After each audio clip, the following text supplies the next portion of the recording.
বস্তিবাসী তাদের যে জাস্টিস অর্থাৎ তাদের কথা আমরা বস্তিবাসী ও মুক্তিযোদ্ধা আমরা ন্যায় বিচার চাই এবং জাস্টিস বিলতা বাজারে ন্যায্য ক্ষতিপূরণ প্রদান ও দ্বিতীয় দফা দাবি বাস্তবায়নের লক্ষ্যে স্মারকলিপি প্রদান বস্তি পুনর্বাসন শহীদ পরিবার ক্ষতিপূরণ আদায় সংগ্রাম পরিষদ এই মুহূর্তে সচিবালয় বরাবর অর্থাৎ মাননীয় জেলা প্রশাসন বরাবর তাদের যে আকুল আবেদন তা নিয়ে তারা তাদের দাবি দেওয়ার জন্য এই মুহূর্তে রয়েছে জাতীয় প্রেস ক্লাবের সম্মুখে অর্থাৎ সচিবালয়ের সম্মুখে। কেউ কথা বলতে পারবেন কেউ?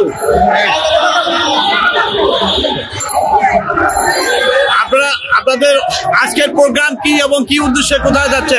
প্রোগ্রাম হচ্ছে আমরা সচিবালয়ে আমরা স্মারকলিপি জমা দিব।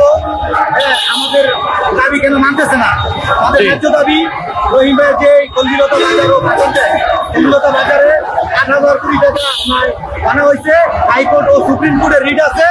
এই রিট অনুযায়ীও তারা এই টাকাগুলো দিচ্ছে না, ঘুরাঘুরি করছে। কেন করছে, কারা করছে? তারা দুর্নীতিবাদ। দেখুন দর্শক শুনছেন এই মুহূর্তে প্রশাসনের লোক কিন্তু জয়নাল সাহেব তিনি কিন্তু ইতিমধ্যে এদেরকে নির্দেশ দান করছেন ঘুরে যাওয়ার জন্য, অর্থাৎ প্রশাসন কিন্তু সাথে রয়েছে। তারা এই মুহূর্তে প্রশাসনের লোকজন কথা বলছেন জয়নাল সাহেবের নেতৃত্বে এই বস্তিবাসীদের সঙ্গে কথা বলছেন।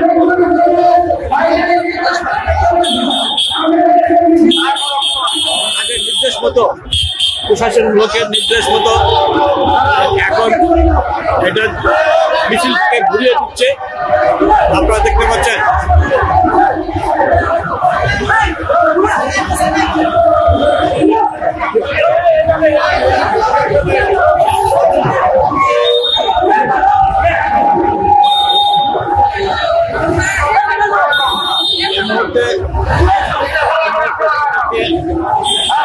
ঘুরে যাওয়ার নির্দেশ দান করা হচ্ছে প্রশাসনের পক্ষ থেকে, আপনারা দেখতে পাচ্ছেন।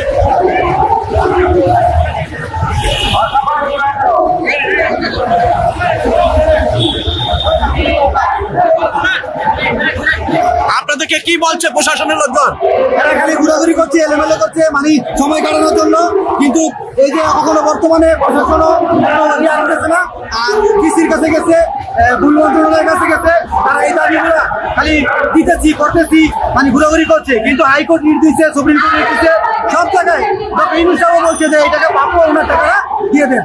আপনারা আপনাদের প্রোগ্রাম বাস্তবায়নের জন্য কি পদক্ষেপ নেবেন?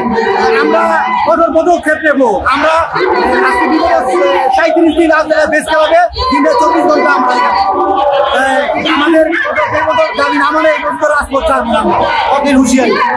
দর্শক শুনছেন এদের কথা।